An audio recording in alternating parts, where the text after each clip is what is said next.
Hello friends, welcome to brothers finance and good evening. ಇವತ್ತಿನ ದಿನ ಬೆಳಿಗ್ಗೆಯಿಂದ ಸಂಜೆವರೆಗೂ ಸ್ಟಾಕ್ ಮಾರ್ಕೆಟಲ್ಲಿ ಏನೇನು ನಡೆದಿದೆ ಮತ್ತು ನಾಳೆ ಮಾರ್ಕೆಟ್ ಯಾವ ಥರ ಇರ್ಬೋದು ಅಂತ ಈ ವಿಡಿಯೋದಲ್ಲಿ ಮಾತಾಡ್ಕೊಳ್ಳೋಣ. ಇವತ್ತಿನ ಮಾರ್ಕೆಟ್ ಅಪ್ಡೇಟ್ಸ್ ಏನಂದರೆ, ಸೆನ್ಸೆಕ್ಸ್ 72 ಪಾಯಿಂಟ್ಸ್ ಡೌನ್ ಆಗಿ 74,029 ಕ್ಲೋಸ್ ಆಗಿದೆ. ನಿಫ್ಟಿ 27 ಪಾಯಿಂಟ್ಸ್ ಡೌನ್ ಆಗಿ 22,470 ಕ್ಲೋಸ್ ಆಗಿದೆ. ಬ್ಯಾಂಕ್ ನಿಫ್ಟಿ 202 ಪಾಯಿಂಟ್ಸ್ ಗೇನ್ ಆಗಿ 48,056 ಕ್ಲೋಸ್ ಆಗಿದೆ. ಫ್ರೆಂಡ್ಸ್, ಇವತ್ತು ಮಾರ್ಕೆಟ್ ನೋಡಿದ್ರಾ, ಓವರಾಲ್ ಮಿಕ್ಸ್ಡಲ್ಲಿ ಕ್ಲೋಸ್ ಆಗಿದೆ.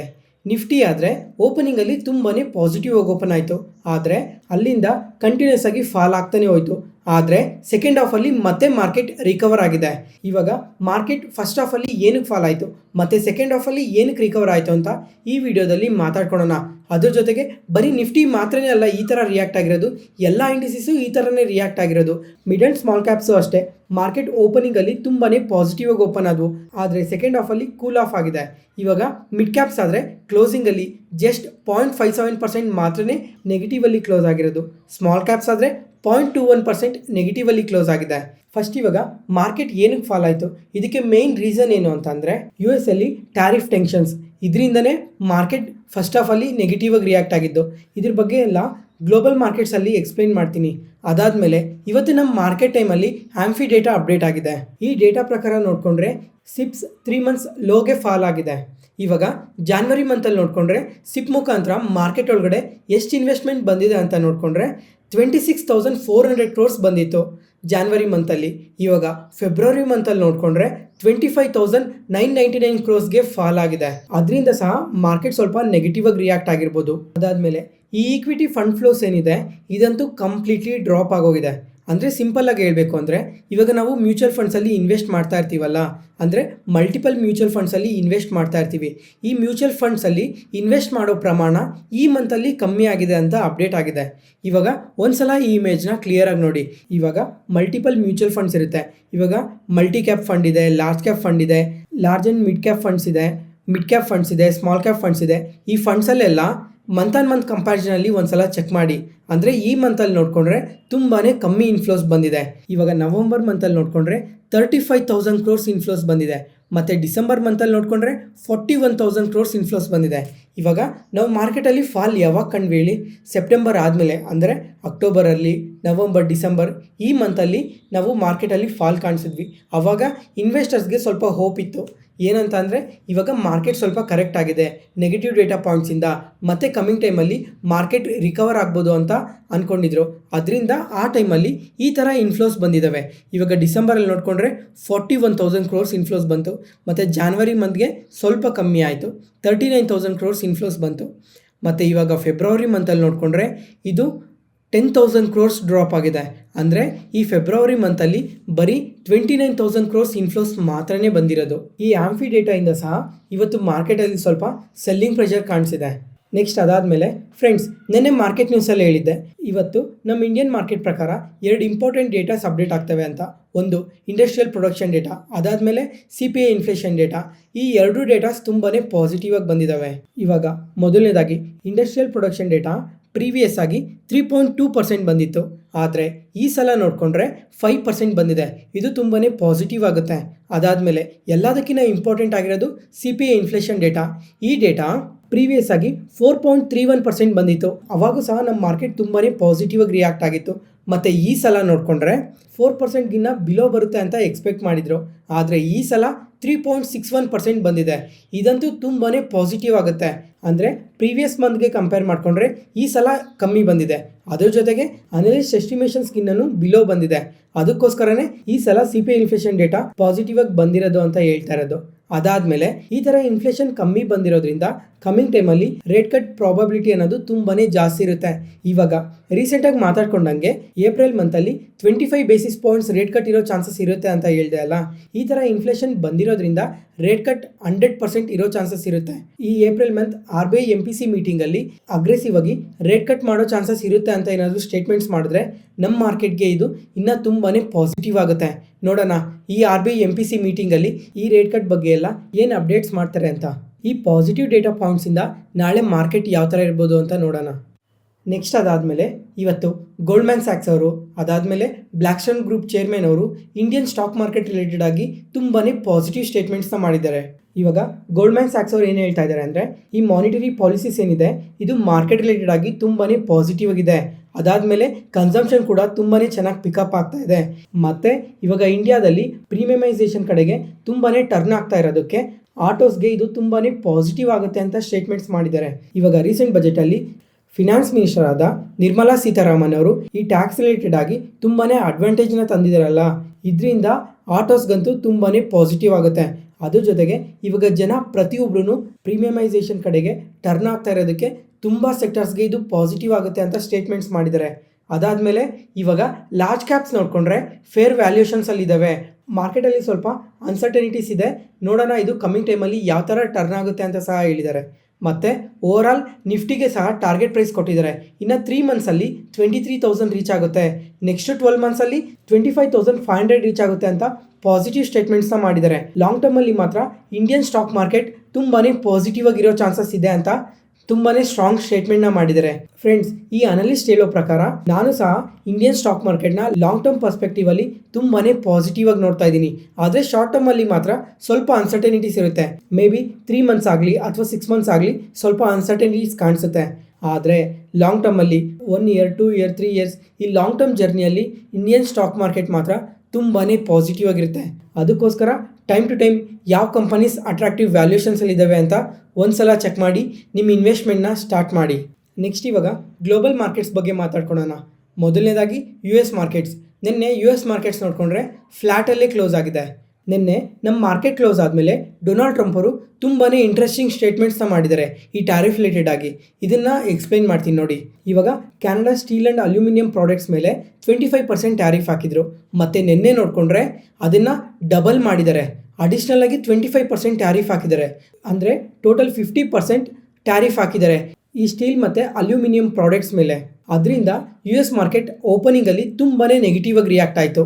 ಮತ್ತು ಅದಾದಮೇಲೆ ನಿನ್ನೆ ಮಾತಾಡ್ಕೊಂಡಂಗೆ ಈ ಕೆನಡಾ ಪ್ರೈಮ್ ಮಿನಿಸ್ಟರ್ ಏನಿದ್ದಾರೆ ಇವರು ಈ ಎಲೆಕ್ಟ್ರಿಸಿಟಿ ರಿಲೇಟೆಡ್ ಆಗಿ 25% ಟ್ಯಾರಿಫ್ ಆಗ್ತೀವಿ ಅಂತ ಹೇಳಿದ್ರಲ್ಲ, ಇದನ್ನು ಸ್ಟಾಪ್ ಮಾಡಿದ್ದಾರೆ. ಅದರಿಂದ US ಮಾರ್ಕೆಟ್ ಸ್ವಲ್ಪ ರಿಕವರ್ ಆಗಿ ನೆಗೆಟಿವಲ್ಲಿ ಕ್ಲೋಸ್ ಆಗಿದೆ. ನೆಕ್ಸ್ಟ್ ಅದಾದಮೇಲೆ ಇವತ್ತು ನಮ್ಮ ಮಾರ್ಕೆಟ್ ಟೈಮಲ್ಲಿ ಯುರೋಪಿಯನ್ ಯೂನಿಯನ್ ಅವರು ಸಹ US ಗೂಡ್ಸ್ ಮೇಲೆ ಟ್ಯಾರಿಫ್ನ ಇನ್ಕ್ರೀಸ್ ಮಾಡ್ತೀವಿ ಅಂತ ಅಪ್ಡೇಟ್ ಮಾಡಿದ್ದಾರೆ. ಇವಾಗ 26 ಬಿಲಿಯನ್ ಯೂರೋಸ್ ವರ್ತ್ ಪ್ರಾಡಕ್ಟ್ಸ್ ಬರ್ತವೆ, ಆ ಪ್ರಾಡಕ್ಟ್ಸ್ ಮೇಲೆ ಟ್ಯಾರಿಫ್ ಆಗ್ತೀವಿ ಅಂತ ಅಪ್ಡೇಟ್ ಮಾಡಿದ್ದಾರೆ. ಮತ್ತು ಅಡಿಷ್ನಲ್ ಆಗಿ ಏಪ್ರಿಲ್ ಮಂತಲ್ಲೂ ಸಹ ಸ್ವಲ್ಪ ಟ್ಯಾರಿಫ್ ಹಾಕ್ತೀವಿ US ಗೂಡ್ಸ್ ಮೇಲೆ ಅಂತ ಸ್ಟೇಟ್ಮೆಂಟ್ಸ್ನ ಮಾಡಿದ್ದಾರೆ.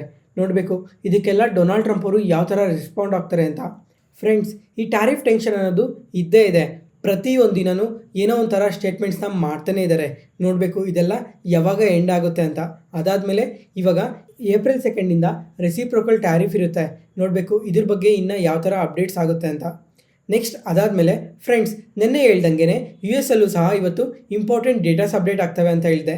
ಇವಾಗ US ಅಲ್ಲೂ ಸಹ CPI ಇನ್ಫ್ಲೇಷನ್ ಡೇಟಾ ಅಪ್ಡೇಟ್ ಆಗಿದೆ. ಈ ಡೇಟಾ ತುಂಬಾ ಪಾಸಿಟಿವ್ ಆಗಿ ಬಂದಿದೆ. ನೋಡಬೇಕು ಇವತ್ತೇನಾದರೂ US ಮಾರ್ಕೆಟ್ ಕೂಡ ಪಾಸಿಟಿವ್ ಆಗಿ ಇದ್ದರೆ ಮತ್ತು ನಮ್ಮ ಮಾರ್ಕೆಟಲ್ಲೂ ಸಹ ಪಾಸಿಟಿವ್ ಡೇಟಾ ಪಾಯಿಂಟ್ಸ್ ಇದ್ದಾವೆ. ಓವರಾಲ್ ಈ ಎಲ್ಲ ಡೇಟಾ ಪಾಯಿಂಟ್ಸಿಂದ ನಾಳೆ ನಮ್ಮ ಮಾರ್ಕೆಟ್ ಏನಾದರೂ ಪಾಸಿಟಿವ್ ಆಗಿ ಇರುತ್ತಾ ಇಲ್ವಾ ಅಂತ. ನೆಕ್ಸ್ಟ್ FIDI ಡೇಟಾ ನೋಡಿಕೊಂಡ್ರೆ ಕ್ಯಾಶ್ ಮಾರ್ಕೆಟಲ್ಲಿ ಫ್ರೆಂಡ್ಸ್ ಇನ್ನೂ ಅಪ್ಡೇಟ್ ಆಗಿಲ್ಲ. ಅಪ್ಡೇಟ್ ಆಗ್ತಿದ್ದಂಗೆ ವಾಟ್ಸಪ್ ಚಾನಲಲ್ಲಿ ಶೇರ್ ಮಾಡ್ತೀನಿ ಮತ್ತು ಕಮೆಂಟ್ ಸೆಷನಲ್ಲೂ ಪಿನ್ ಮಾಡಿರ್ತೀನಿ, ಒಂದ್ಸಲ ಚೆಕ್ ಮಾಡಿ. ಈ ಥರ ಕಾಂಪ್ಲಿಕೇಟೆಡ್ ಇನ್ಫಾರ್ಮೇಷನ್ ಎಲ್ಲ ಸಿಂಪ್ಲಿಫೈ ಮಾಡಿ ನಿಮ್ಮ ಮುಂದೆ ತರ್ತಾ ಇದ್ದೀವಲ್ಲ. ಯಾವುದೇ ಪಾಯಿಂಟಲ್ಲಿ ನಾನು ಹೇಳೋ ಇನ್ಫಾರ್ಮೇಷನ್ ನಿಮಗೆ ಯೂಸ್ಫುಲ್ ಅನಿಸಿದ್ರೆ ಈ ವಿಡಿಯೋನ ಲೈಕ್ ಮಾಡಿ ಮತ್ತು ನಿಮ್ಮ ಫ್ರೆಂಡ್ಸಲ್ಲಿ ಯಾರಿಗಾದ್ರೂ ಸ್ಟಾಕ್ ಮಾರ್ಕೆಟ್ ಬಗ್ಗೆ ಇಂಟ್ರೆಸ್ಟ್ ಇರೋಗೆ ಈ ವಿಡಿಯೋಸ್ನ ಶೇರ್ ಮಾಡಿ. Next market key updates. Friends, ಇವಾಗ ಮಾರ್ಕೆಟ್ ನೋಡಿಕೊಂಡ್ರೆ ತುಂಬಾ ಕರೆಕ್ಟ್ ಆಗೋಗಿದೆ. ಪ್ರತಿ ಇಂಡಿಸಿಸೂ ಎಬೌವ್ 20% ಕರೆಕ್ಟ್ ಆಗಿದೆ. ಈ ಥರ ಟೈಮಲ್ಲಿ ನಮ್ಮ ಪೋರ್ಟ್ಫೋಲಿಯೋಸ್ ನೋಡಿಕೊಂಡ್ರೆ ನಿಯರ್ಲಿ 20ಇಂದ 25%ವರೆಗೂ ಕರೆಕ್ಟ್ ಆಗಿರ್ಬೋದು. ಮತ್ತು ಇದೇ ಟೈಮಲ್ಲೇ ಇಂಡಿಯಾದಲ್ಲೇ ಟಾಪ್ ಬಿಲಿಯನಿಯರ್ಸ್ ಪೋರ್ಟ್ಫೋಲಿಯೋಸ್ ಕೂಡ ತುಂಬಾ ಕರೆಕ್ಟ್ ಆಗಿದೆ. ಅದ್ರ ಜೊತೆಗೆ ಸ್ವಲ್ಪ ಗ್ಲೋಬಲ್ ಅನ್ಸರ್ಟನಿಟೀಸಿಂದ ಈ ಟಾಪ್ ಬಿಲಿಯನಿಯರ್ಸ್ ಪೋರ್ಟ್ಫೋಲಿಯೋಸ್ ನೋಡಿಕೊಂಡ್ರೂ ತುಂಬಾ ನೆಗೆಟಿವ್ ಆಗಿ ರಿಯಾಕ್ಟ್ ಆಗಿದೆ. ಇವಾಗ ಒಂದ್ಸಲ ಇಮೇಜ್ನ ಕ್ಲಿಯರಾಗಿ ನೋಡಿ. ಇವಾಗ ಯಾವ್ಯಾವ top billionaires portfolios 2025 all time ಐಸಿಂದ ಎಷ್ಟೆಷ್ಟು ಕರೆಕ್ಟ್ ಆಗಿದೆ ಅಂತ ಇಲ್ಲಿ ಕ್ಲಿಯರಾಗಿ ಮೆನ್ಷನ್ ಮಾಡಿದ್ದಾರೆ. ಇವಾಗ ಮೊದಲನೇದಾಗಿ ರವಿ ಜೈಪುರಿಯಾ, ಇವ್ರ ಪೋರ್ಟ್ಫೋಲಿಯೋ ನೋಡಿಕೊಂಡ್ರೆ ಇವರು ವರುಣ್ ಬೇವರೇಜಸ್ ಚೇರ್ಮನ್. ಇವ್ರ ಪೋರ್ಟ್ಫೋಲಿಯೋ ನೋಡಿಕೊಂಡ್ರೆ 2025 ಆಲ್ ಟೈಮ್ ಐಸಿಂದ 25% ಕರೆಕ್ಟ್ ಆಗಿದೆ. ಅದಾದಮೇಲೆ KP ಸಿಂಗ್, ಇವರಾದರೆ DLF ಗ್ರೂಪ್ ಇದೆ ಅಲ್ಲ, ಈ ಕಂಪನಿಯ ಚೇರ್ಮನ್. ಇವ್ರ ಪೋರ್ಟ್ಫೋಲಿಯೋನು ಸಹ ಆಲ್ ಟೈಮ್ ಐಸಿಂದ 24% ಕರೆಕ್ಟ್ ಆಗಿದೆ. ಇವಾಗ ಇವ್ರ ಕರೆಂಟ್ ವೆಲ್ತ್ ನೋಡಿಕೊಂಡ್ರೆ $13 ಬಿಲಿಯನ್ ರೀಚ್ ಆಗಿದೆ. ನೆಕ್ಸ್ಟ್ ಅದಾದಮೇಲೆ ಇದೇ ಲಿಸ್ಟಲ್ಲೇ ಇನ್ನು ಗೌತಮ್ ಅದಾನಿ ಅವರು ಇದ್ದಾರೆ. ಇವ್ರ ಪೋರ್ಟ್ಫೋಲಿಯೋ ನೋಡಿಕೊಂಡ್ರೆ 19% ಕರೆಕ್ಟ್ ಆಗಿದೆ. ಮತ್ತು ಡಿಮಾರ್ಟ್ ಓನರ್ ಆದ ರಾಧಾಕೃಷ್ಣ ದಮಾನಿ ಅವರು ಕೂಡ ಇದ್ದಾರೆ. ಇವ್ರ ಪೋರ್ಟ್ಫೋಲಿಯೋ ನೋಡಿಕೊಂಡ್ರು 16% ಕರೆಕ್ಟ್ ಆಗಿದೆ. ಈ ಥರ ತುಂಬಾ ದೊಡ್ಡ ದೊಡ್ಡ ಇನ್ವೆಸ್ಟರ್ಸ್ ಪೋರ್ಟ್ಫೋಲಿಯೋಸ್ ಎಲ್ಲನೂ ರೀಸೆಂಟ್ ಟೈಮಲ್ಲಿ ತುಂಬಾ ಕರೆಕ್ಟ್ ಆಗಿದೆ. ನೋಡೋಣ ಮಾರ್ಕೆಟ್ ಯಾವಾಗ ರಿಕವರ್ ಆಗುತ್ತೆ ಮತ್ತು ಯಾವಾಗ ಬೌನ್ಸ್ ಬ್ಯಾಕ್ ಆಗುತ್ತೆ, ಇವ್ರ ಪೋರ್ಟ್ಫೋಲಿಯೋಸ್ ಜೊತೆಗೆ ನಮ್ಮ ಪೋರ್ಟ್ಫೋಲಿಯೋಸು ಕೂಡ ಯಾವಾಗ ಪಾಸಿಟಿವಾಗಿ ಟರ್ನ್ ಆಗುತ್ತೆ ಅಂತ ನೋಡೋಣ. ಆದರೆ ಎಂದೋ ಒಂದಿನ ಮಾತ್ರ ಪಾಸಿಟಿವಾಗಿ ಟರ್ನ್ ಆಗೇ ಆಗುತ್ತೆ. ಆದರೆ ಅದಕ್ಕೆಲ್ಲ ಸ್ವಲ್ಪ ಟೈಮ್ ತಗೊಳುತ್ತೆ. ನೋಡೋಣ ಯಾವಾಗ ನಮ್ಮ ಪೋರ್ಟ್ಫೋಲಿಯೋಸ್ ಎಲ್ಲ ಪಾಸಿಟಿವಾಗಿ ಟರ್ನ್ ಆಗುತ್ತೆ ಅಂತ. Next kinds technologies. ಈ ಕಂಪನಿ ನೋಡಿದ್ರಾ, ಇವತ್ತು ಮಾರ್ಕೆಟ್ ಓಪನಿಂಗಲ್ಲಿ ನಿಯರ್ಲಿ 9% ಫಾಲ್ ಆಯಿತು. ಮತ್ತು ಅದೇ ಥರನೇ ರಿಕವರ್ ಆಗಿ ಪಾಸಿಟಿವಲ್ಲಿ ಕ್ಲೋಸ್ ಆಗಿದೆ. ಫಸ್ಟ್ ಇವಾಗ ಈ ಕಂಪನಿ ಬಗ್ಗೆ ತಿಳ್ಕೊಳ್ಳೋಣ. ಇದೊಂದು ಎಲೆಕ್ಟ್ರಾನಿಕ್ ಮ್ಯಾನುಫ್ಯಾಕ್ಚರಿಂಗ್ ಕಂಪನಿ. ಇವರು ಹಲವಾರು ಸೆಕ್ಟರ್ಸಲ್ಲಿ ವರ್ಕ್ ಮಾಡ್ತಾ ಇದ್ದಾರೆ. Automotive, industrial, railways, medical, aerospace ಈ ಥರ ಹಲವಾರು ಸೆಕ್ಟರ್ಸಲ್ಲಿ ವರ್ಕ್ ಮಾಡ್ತಾರೆ. ಇವಾಗ ಒಂದು ಸಲ ಈ ಇಮೇಜ್ನ ಕ್ಲಿಯರಾಗಿ ನೋಡಿ. ಇವರು ಯಾವ್ಯಾವ ಸೆಕ್ಟರ್ಸಲ್ಲಿ ವರ್ಕ್ ಮಾಡ್ತಾರೆ ಮತ್ತು ಯಾವ್ಯಾವ ಪ್ರಾಡಕ್ಟ್ಸ್ನ ಇವರು ಮ್ಯಾನುಫ್ಯಾಕ್ಚರ್ ಮಾಡ್ತಾರೆ ಅಂತ ಕ್ಲಿಯರಾಗಿ ಗೊತ್ತಾಗುತ್ತೆ. ಇವಾಗ ಆಲ್ ಟೈಮ್ ಐಸಿಂದ ನೋಡಿಕೊಂಡ್ರೆ 45% ಕರೆಕ್ಟ್ ಆಗಿದೆ. ಮತ್ತು ಇವತ್ತು ಏನಕ್ಕೆ ಫಾಲ್ ಆಯಿತು ಅಂತ ನೋಡಿಕೊಂಡ್ರೆ ಮ್ಯಾನೇಜಿಂಗ್ ಡೈರೆಕ್ಟರ್ಗೆ ಸೆಬಿಯಿಂದ ಶೋಕಾಸ್ ನೋಟಿಸ್ ಬಂದಿದೆ. ಮತ್ತು ಆ ಶೋಕಾಸ್ ನೋಟಿಸಲ್ಲಿ ಈ ಕಂಪನಿ ಫೈನಲ್ ರಿಸಲ್ಟ್ಸಲ್ಲಿ ಸ್ವಲ್ಪ ಮಿಸ್ಟೇಕ್ಸ್ ಇದ್ದಾವೆ ಅಂತ ಅಪ್ಡೇಟ್ ಆಗಿದೆ. ಅದು ಯಾವಾಗಲದು ಅಂತ ಅಂದರೆ 2023ಯಲ್ಲಿ ಈ ಥರ ಮಿಸ್ಟೇಕ್ಸ್ ಕಂಡು ಬಂದಿರೋ ಥರ ಸೆಬಿ ಅವರು ಅಪ್ಡೇಟ್ ಮಾಡಿದ್ದಾರೆ. ಈ ಡೇಟಾ ನೆನ್ನೆ ನಮ್ಮ ಮಾರ್ಕೆಟ್ ಕ್ಲೋಸ್ ಆದಮೇಲೆ ಅಪ್ಡೇಟ್ ಆಯಿತು. ಅವಾಗೇ ವಾಟ್ಸಪ್ ಚಾನಲಲ್ಲಿ ಶೇರ್ ಮಾಡಿದ್ದೆ. ನೀವು ಯಾರಾದರೂ ವಾಟ್ಸಪ್ ಚಾನಲ್ನ ಫಾಲೋ ಮಾಡ್ತಾ ಇರಲಿಲ್ಲ ಅಂದರೆ ಡಿಸ್ಕ್ರಿಪ್ಷನಲ್ಲಿ ಲಿಂಕ್ ಕೊಟ್ಟಿರ್ತೀನಿ, ಒಂದು ಸಲ ಚೆಕ್ ಮಾಡಿ. ನಮ್ಮ ಮಾರ್ಕೆಟ್ ರಿಲೇಟೆಡ್ ಆಗಿ ತುಂಬಾ ವ್ಯಾಲ್ಯೂಬಲ್ ಇನ್ಫಾರ್ಮೇಷನ್ನ ಶೇರ್ ಮಾಡ್ತಾ ಇರ್ತೀನಿ ವಾಟ್ಸಪ್ ಚಾನಲಲ್ಲಿ, ಅದಕ್ಕೋಸ್ಕರ ಒಂದು ಸಲ ಚೆಕ್ ಮಾಡಿ. ಮತ್ತು ಈ ಕೈನ್ಸ್ ಟೆಕ್ನಾಲಜೀಸ್ ಮ್ಯಾನೇಜಿಂಗ್ ಡೈರೆಕ್ಟರ್ ಅವರು ಈ ಸೆಬಿ ಶೋಕಾಸ್ ನೋಟಿಸ್ಗೆ ಏನಂತ ರಿಪ್ಲೈ ಕೊಟ್ಟಿದ್ದಾರೆ ಅಂದರೆ, ಇವಾಗ ಇದೇನು ಇಶ್ಯೂ ಅಪ್ಡೇಟ್ ಆಗಿದೆ ಇದ್ರ ಬಗ್ಗೆ ಪ್ರಾಪರಾಗಿ ಸ್ಟೆಪ್ಸ್ ತೊಗೊತೀವಿ, ಕಮಿಂಗ್ ಟೈಮಲ್ಲಿ ಇದನ್ನು ಸಾರ್ಟ್ ಔಟ್ ಮಾಡ್ತೀವಿ ಅಂತ ಅಪ್ಡೇಟ್ ಮಾಡಿದ್ದಾರೆ. ಅದರಿಂದನೇ ಶೇರ್ ಪ್ರೈಸ್ ಪಾಸಿಟಿವ್ ಆಗಿ ರಿಯಾಕ್ಟ್ ಆಗಿರೋದು. ಇದೆಲ್ಲ ಆದಮೇಲೆ ಗ್ಲೋಬಲ್ ಬ್ರೋಕರೇಜ್ ಫರ್ಮ್ ಆದ ಜೆಫ್ರೀಸ್ ಅವರು ಈ ಕಂಪನಿಗೆ ಮುಂಚೆ ಹೋಲ್ಡ್ ರೇಟಿಂಗ್ ಕೊಟ್ಟಿದ್ರು. ಇವಾಗ ರೇಟಿಂಗ್ನ ಅಪ್ಗ್ರೇಡ್ ಮಾಡ್ತಾ ಬೈ ರೇಟಿಂಗ್ ಕೊಟ್ಟು ಟಾರ್ಗೆಟ್ ಪ್ರೈಸ್ನ 5400 ರೂಪೀಸ್ ಪರ್ ಶೇರ್ ಅಂತ ಅಪ್ಡೇಟ್ ಮಾಡಿದ್ದಾರೆ. ಅದಾದಮೇಲೆ ನೂಮ್ರಾ ಅವರು ಅಷ್ಟೇ ಈ ಕಂಪನಿಗೆ ಬೈ ರೇಟಿಂಗ್ ಕೊಟ್ಟು target price 6146 rupees per share ಅಂತ ಅಪ್ಡೇಟ್ ಮಾಡಿದ್ದಾರೆ. ನೋಡೋಣ ಕೈನ್ಸ್ ಟೆಕ್ನಾಲಜೀಸ್ ಇವಾಗ ರೀಸೆಂಟ್ ಟೈಮಲ್ಲಿ ತುಂಬಾ ಕರೆಕ್ಟ್ ಆಗಿದೆ ಅಲ್ಲ, ಅದಕ್ಕೋಸ್ಕರ ಕಮಿಂಗ್ ಟೈಮಲ್ಲಿ ಇವರು ಯಾವ ಥರ ಗ್ರೋ ಆಗ್ತಾರೆ ಅಂತ. ಅದ್ರ ಜೊತೆಗೆ ಇವರು ಸೆಮಿಕಂಡಕ್ಟರ್ ಸೆಗ್ಮೆಂಟಲ್ಲೂ ವರ್ಕ್ ಮಾಡ್ತಾ ಇದ್ದಾರೆ. ಅದಕ್ಕೋಸ್ಕರ ನೋಡೋಣ ಕಮಿಂಗ್ ಟೈಮಲ್ಲಿ ಇವರು ಯಾವ ಥರ ಗ್ರೋ ಆಗ್ತಾರೆ ಅಂತ. ನೆಕ್ಸ್ಟ್ ಅದಾದಮೇಲೆ IT ಇಂಡೆಕ್ಸ್ ಬಗ್ಗೆ ಮಾತಾಡ್ಕೊಳ್ಳೋಣ. ಇವತ್ತು IT ಕಂಪನೀಸ್ ನೋಡಿದ್ರಾ, ಪ್ರತಿಯೊಂದು ಕಂಪನಿನೂ 4 to 5% ಕರೆಕ್ಟ್ ಆಗಿದೆ. ಅದರಲ್ಲೂ L&T ಟೆಕ್ನಾಲಜೀಸ್ ಮತ್ತು ಇನ್ಫೋಸಿಸ್ ಕಂಪನಿ ಆದರೆ ನಿಯರ್ಲಿ 6%ವರೆಗೂ ಫಾಲ್ ಆಗಿದೆ. ಮತ್ತು IT ಇಂಡೆಕ್ಸ್ ಆದರೆ ನಿಯರ್ಲಿ 4%ವರೆಗೂ ಇವತ್ತೊಂದೇ ದಿನ ಫಾಲ್ ಆಗಿದೆ. ಮತ್ತು ಇವತ್ತೊಂದೇ ದಿನ ಮಾತ್ರನೇ ಅಲ್ಲ, ಈ IT ಕಂಪನೀಸ್ ಫಾಲ್ ಆಗ್ತಾ ಇರೋದು.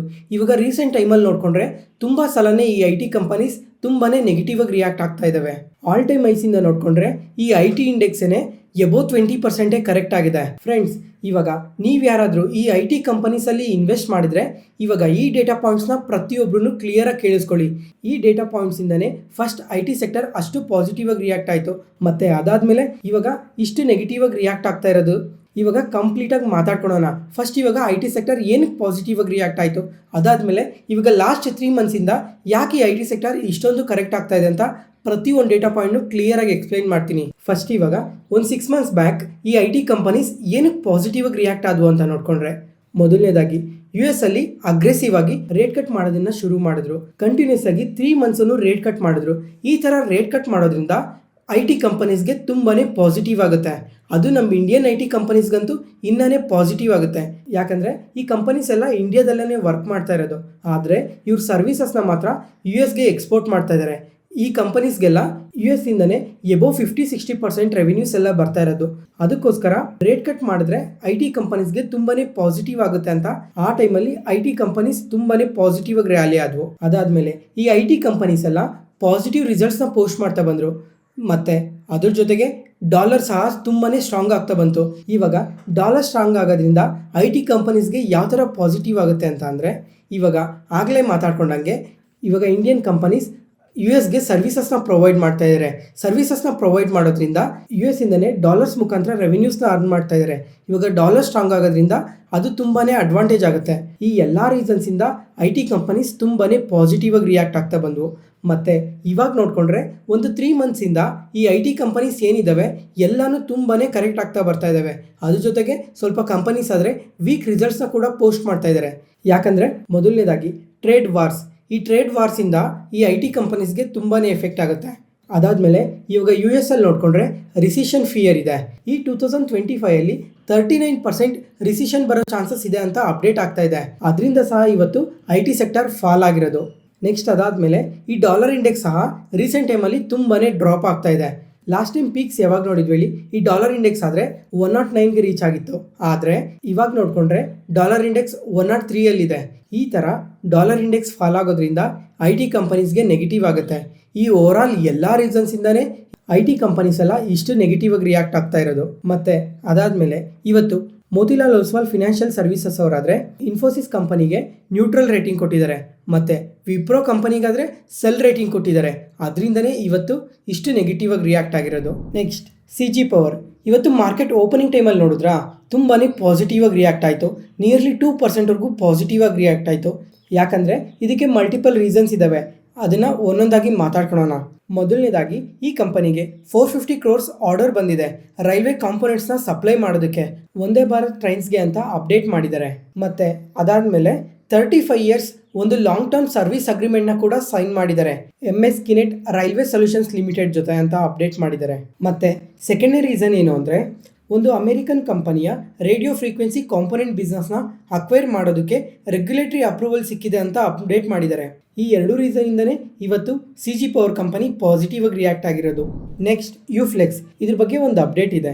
ಫ್ರೆಂಡ್ಸ್, ಈ ಕಂಪನಿ ಬಗ್ಗೆ ನಿಮ್ಗೆ ಏನಾದರೂ ಐಡಿಯಾ ಇದ್ದರೆ ಒಂದು ಸಲ ಕಮೆಂಟ್ ಸೆಷನಲ್ಲಿ ಕಮೆಂಟ್ ಮಾಡಿ. ಈ ಯುಫ್ಲೆಕ್ಸ್ ಅವರು ಒಂದು ಪ್ಯಾಕೇಜಿಂಗ್ ಸೆಗ್ಮೆಂಟಲ್ಲಿ ವರ್ಕ್ ಮಾಡ್ತಾರೆ. ಇವಾಗ ಇವರು ಒಂದು ಕೇಪೆಕ್ಸ್ ಬಗ್ಗೆ ಅಪ್ಡೇಟ್ ಮಾಡಿದ್ದಾರೆ.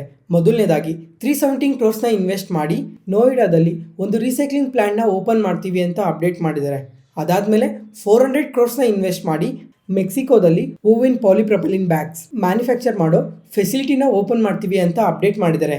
ಇವಾಗ ಮೆಕ್ಸಿಕೋದಲ್ಲಿ ಏನಕ್ಕೆ ಓಪನ್ ಮಾಡ್ತಾ ಇದ್ದಾರೆ ಅಂದರೆ ಇವರು ನಾರ್ತ್ ಅಮೇರಿಕನ್ಸ್ ಮತ್ತು ಸೌತ್ ಅಮೇರಿಕನ್ಸ್ನ ಟಾರ್ಗೆಟ್ ಮಾಡಿ ಮೆಕ್ಸಿಕೋದಲ್ಲಿ ಈ ಥರ ಮ್ಯಾನುಫ್ಯಾಕ್ಚರಿಂಗ್ ಫೆಸಿಲಿಟಿನ ಓಪನ್ ಮಾಡ್ತಾ ಇರೋದು. ಮತ್ತು ಈ ಯುಫ್ಲೆಕ್ಸ್ ಅವರು ಈ ಸಸ್ಟೈನಬಲ್ ಪ್ಯಾಕಿಂಗ್ ಬಗ್ಗೆ ತುಂಬಾ ವರ್ಕ್ ಮಾಡ್ತಾ ಇದ್ದಾರೆ, ಮತ್ತು ಒಳ್ಳೆ ರೀತಿಯಲ್ಲಿ ಕೆಪಾಸಿಟಿನ ಕೂಡ ಎಕ್ಸ್ಪ್ಯಾಂಡ್ ಮಾಡ್ತಾ ಇದ್ದಾರೆ.